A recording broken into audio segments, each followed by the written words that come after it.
નમસ્કાર દર્શક મિત્રો, કને ગુજરાતના સીજી એક્સપ્રેસ ન્યૂઝમાં હું આકાંક્ષા આપ સૌનું સ્વાગત કરું છું. નજર કરીએ દેશ દુનિયા રાજ્યની તમામ ખબરો પર. અમદાવાદમાં નારોલ તરફ જતા રોડ પર કન્ટેનરને ઓવરટેક કરવા જતા કાર ડિવાઈડર સાથે અથડાઈને પલટી મારી ગઈ હતી. આ દુર્ઘટનામાં કાર ચાલક 20 વર્ષીય આશાસ્પદ યુવકનું ઘટનાસ્થળે જ કમકમાટીભર્યું મોત નીપજ્યું હતું. અમદાવાદમાં કાંકરિયા કાર્નિવલ 2025ની આજથી ભવ્ય શરૂઆત થઈ રહી છે. રાજ્યના મુખ્યમંત્રી ભૂપેન્દ્ર પટેલના હસ્તે આજે સાંજે 7 વાગે કાર્નિવલનો શુભારંભ થશે, જ્યાં પ્રખ્યાત ગાયક કીર્તિદાન ગઢવી પોતાના સુરોથી માહોલને રંગીન કરશે.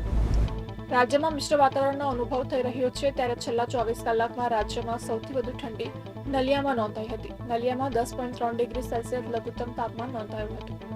યુપીના જહાંગરપુરમાં જ્યારે 2 પુરુષો, 1 મહિલા અને 2 બાળકો એક જ બાઇક પર પગપાળા ક્રોસિંગ પરથી રેલવે ટ્રેક ક્રોસ કરી રહ્યા હતા, ત્યારે એક ઝડપી માલગાડીએ ટક્કર મારી હતી, જેને કારણે તમામના ઘટના સ્થળે જ મોત નીપજ્યા હતા.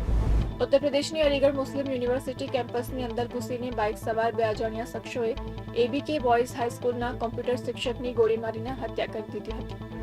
કર્ણાટકના ચિત્રદુર્ગ જિલ્લામાં આજે એક ભયાનક માર્ગ અકસ્માતમાં ઓછામાં ઓછા 17 લોકોના મોત થયાની આશંકા છે. આ દુર્ઘટના રાષ્ટ્રીય ધોરીમાર્ગ 48 પર બની, જ્યારે એક સ્લીપર બસ અને સામેથી આવતી ટ્રક વચ્ચે જોરદાર ટક્કર થઈ. બુધવાર 24 ડિસેમ્બરની રાત્રે સરકારી બસ સાથે વાહનોની ટક્કર થતા 7 લોકોના મોત થયા છે. પોલીસના જણાવ્યા અનુસાર બસનું ટાયર ફાટતા આ ભીષણ અકસ્માત સર્જાયો હતો. યુએસ બોર્ડર પેટ્રોલ એજન્ટ્સે અમેરિકામાં ગેરકાયદેસર રીતે રહેતા 30 ભારતીયોની ધરપકડ કરી છે. આ બધા ભારતીયો કોમર્શિયલ ડ્રાઈવરના લાયસન્સ પર સેમી ટ્રક ચલાવતા હતા. બાંગ્લાદેશમાં ક્રિસમસની પૂર્વ સંધ્યાએ રાજધાની ઢાકામાં પેટ્રોલ બોમ્બથી હુમલો કરવામાં આવ્યો હતો. આ હુમલામાં એક વ્યક્તિનું મોત નીપજ્યું છે અને કેટલાક લોકો ઘાયલ થયા છે. અલ્લુ અર્જુનને એક નવી ફિલ્મ સ્વીકારી છે. આ ફિલ્મનું બજેટ 1000 કરોડ હશે તેવો દાવો થઈ રહ્યો છે. આ ફિલ્મનું દિગ્દર્શન ત્રિવિક્રમ કરશે અને તેની સાથે અલ્લુ અર્જુનની આ ચોથી ફિલ્મ હશે. તો આ હતા કનેક્ટ ગુજરાતના સીજી એક્સપ્રેસ ન્યૂઝ. નવા સમાચારો અને વધુ અપડેટ માટે તમે જોડાયેલા રહો કનેક્ટ ગુજરાત સાથે. ત્યાં સુધી મને રજા આપશો.